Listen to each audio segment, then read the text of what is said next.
ժամանակ չունեմ, գումար չունեմ, սա իմը չի։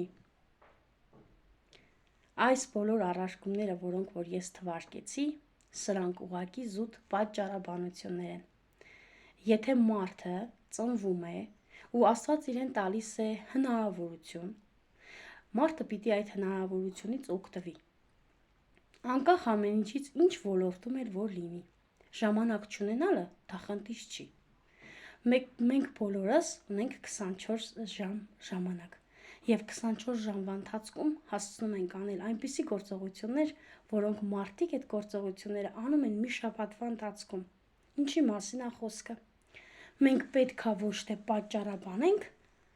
ոչ թե մտածենք, որ ռիսկի ենք գնում, այլ ռիսկը այն է, որ մարդը ոչ մի բան չի անում։ Դա է ռիսկը։ Իրականում մարդիկ ռիսկի գնում են,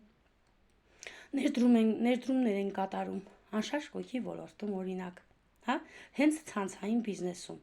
21-րդ դարի միակապահով ոլորտը դա անշարժ գույքի մեջ գումար ներդնելն է, թեկուզ փոքրիկ մասնաբաժին ձեռք բերելով։ Իրենց կյանքը կդառնա բարեկեցիկ ընդամենը մի քանի տարի հետո։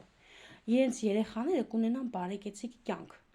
Իսկ այն մարդիկ, ովքեր նստած սպասում են, որ պիտի գա մի հատ իդեալական ժամանակ իրենց կյանքը փոխելու համար, փոխեք ձեր կյանքը հենց այսօր,